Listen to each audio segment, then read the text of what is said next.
pitch for things that are going to be a really good fit and that really make sense. And then also are going to help you, because even like the essential oil one, I was like, even if I got mentioned in this article, like what would I do with that? Again, that's not a part of my brand. Hey everyone, what's up? Welcome to another episode of the Freelance Friday podcast. I'm your host, Latasha James, and today I want to talk to you about social proof.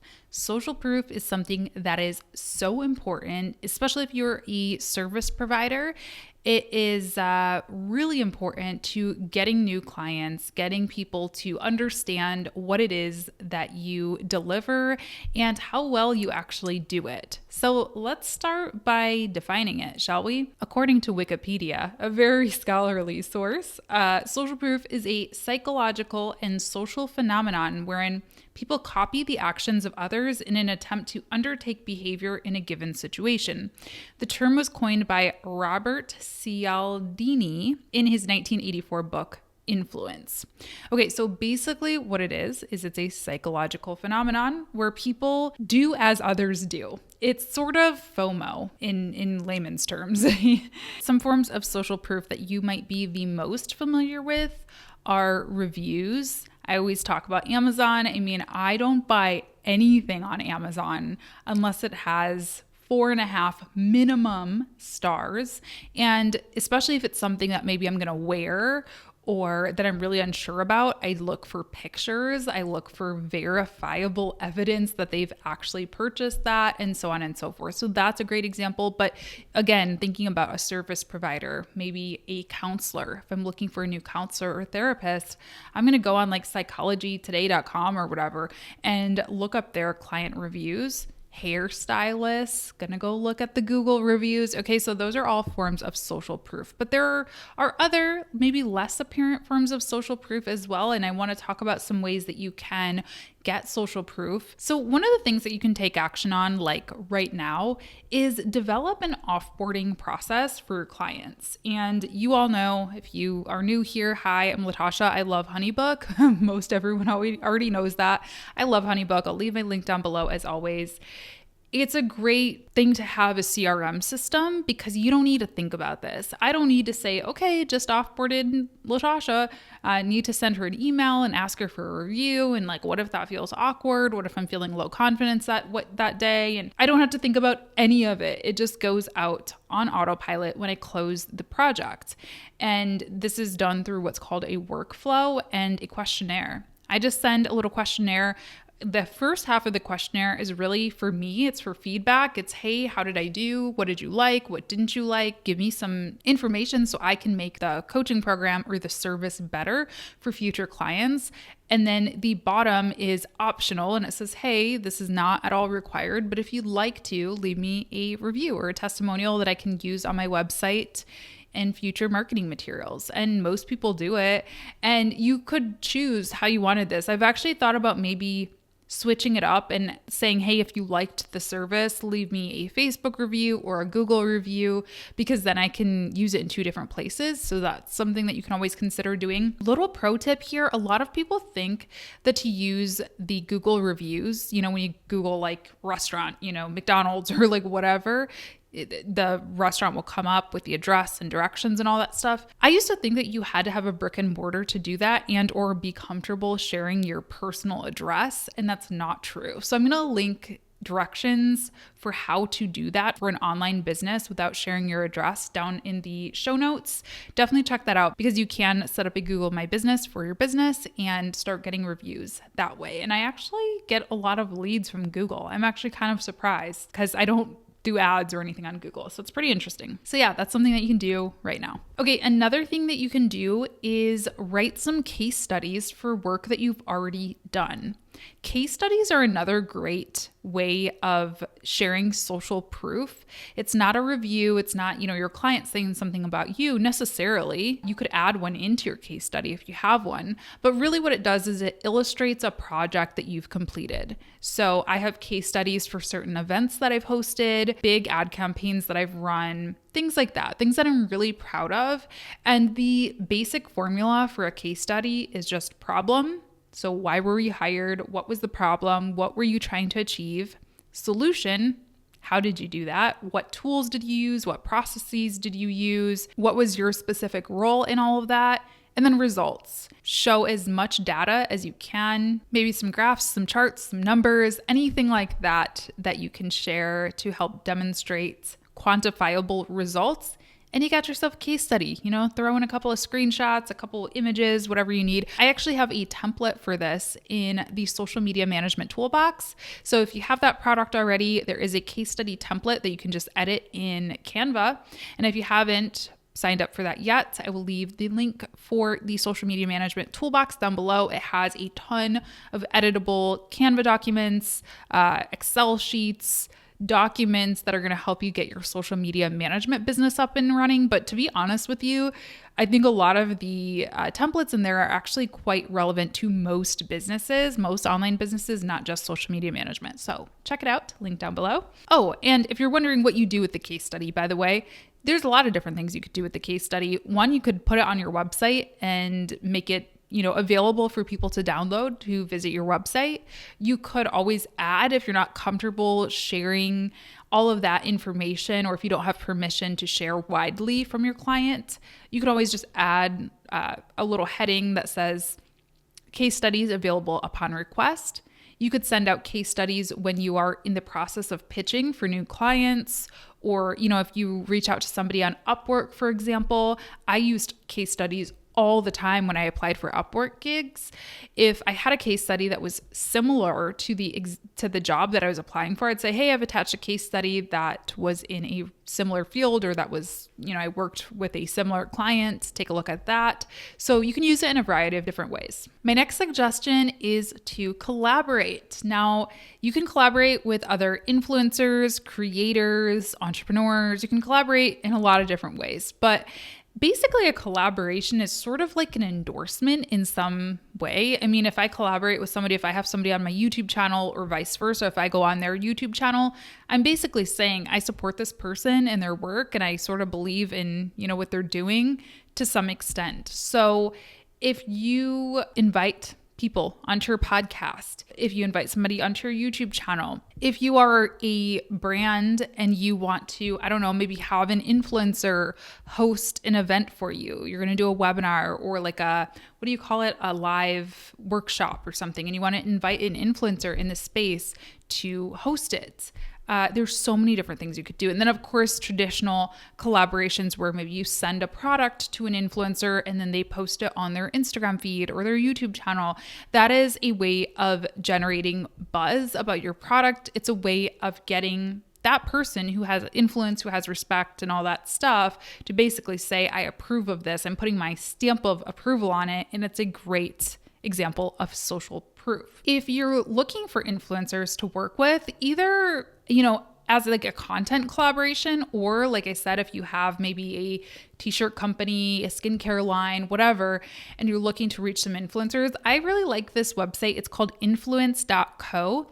It is free. I'm sure they have a paid tier, but I just have a free version of it, and I can look up other people in my industry. I can look up brands, and it's just a good way to sort of see what else is out there without going through hours and hours of like scrolling through hashtags on your phone or watching hours of YouTube videos. And, just try. I mean, you never know. Often people will tell me that they wanted to invite me on their podcast, and they were afraid to ask me because I had too many followers, which I don't even have that many. And I'm like, I don't think I've ever said no to a podcast interview as long as it was in the business or marketing category. I even was on a podcast about movies one time. That was one of my favorite podcast interviews. So you never know until you ask. And of course, you can also pay.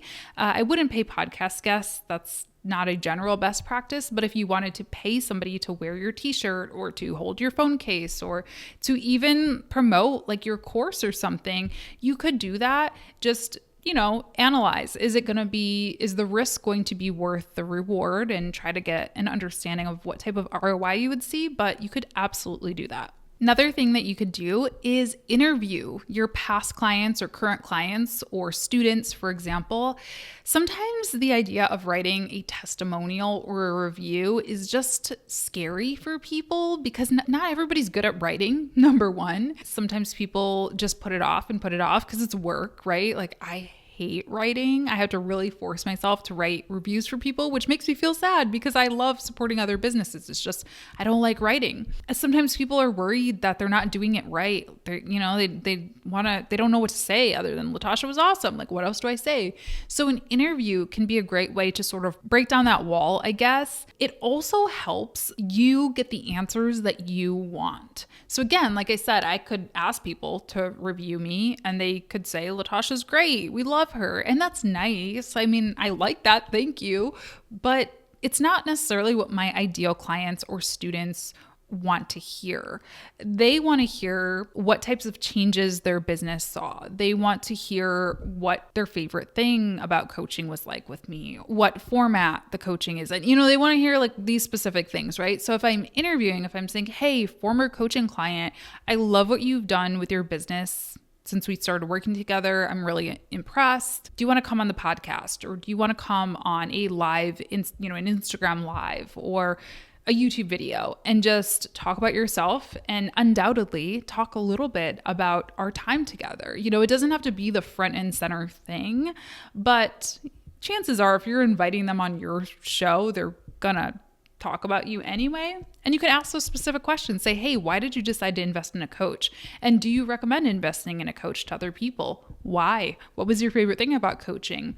And you can get these little sound bites that act, again, as social proof. They're basically endorsing you, and they're also telling your existing audience who may already be in that sort of warm lead category. They might be, halfway ready to invest in coaching with you, and then they hear these results and that gets them over the edge. I think it was Marie Forleo, I want to say. I watched a video. I'll try to see if I can find it and put it in the notes because I can't remember exactly what the topic was, but she did like a panel with some of her B school students, and it was brilliant. It was just brilliant marketing. She had a panel and, she really hyped them up, and they all talked about their personal successes, but of course they talked about B school, and you got to see, wow, this person is operating this $1 million business. This person is, $500K in revenue. This person's 3 million, whatever. And you're really being able to visualize the impact that B school had on them. So if I can find that video, I will link it. It was a good one. Okay. And my last tip is to use HARO. I've talked about HARO before. It's helpareporterout.com is the actual name of the website. And it's a place where people can go to pitch to be featured in different publications. So tons of different news outlets use HARO to source quotes, as well as just like smaller bloggers and creators and things like that. I really love this tool. I wish I put more time, to be honest, because I only look at it when I'm bored, really. But I got one of my favorite mentions from HARO, which was a mention in the Financial Diet. Love them. Love them so much. I love that YouTube channel. I have the Financial Diet book, and I saw that they were looking for a quote from female entrepreneurs, and I was like, let's get it. So here's my tips for actually getting chosen for HARO. And I say this as somebody who uses HARO a lot on the other side. One of my clients that I worked with for a long time, we sourced quotes from HARO all the time, and I was the person choosing them. So I want to tell you what really stood out for me when I was reading through these HARO pitches. So the first thing that I'll say is read the prompt like 3 times before responding. Make sure that you are addressing anything that specific that they want you to address. Make sure that you really are a good fit. Don't force yourself. Like I said, the Financial Diet article about female entrepreneurs and how to get clients. That's literally what I am, a female entrepreneur. And I talk about getting clients all the time. That is a perfect fit. I'm not going to try to box myself into something. I almost pitched for this one that was like people who like essential oils. And if you watch my Week in My Business series, you know that I love essential oils. I have a diffuser going right now. But I'm not really an expert in essential oils. I don't sell them. I am not like a massage therapist. That's probably not the best fit, like a random girl who diffuses while she works. I don't know if that's going to be the best fit. So I didn't pitch for that one.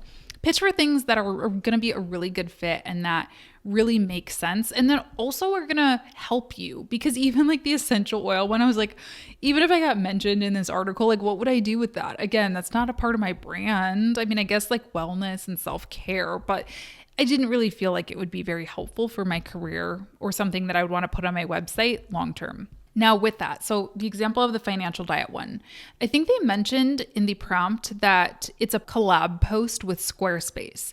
And I was like, yes, this is even more perfect because I use Squarespace for both of my websites.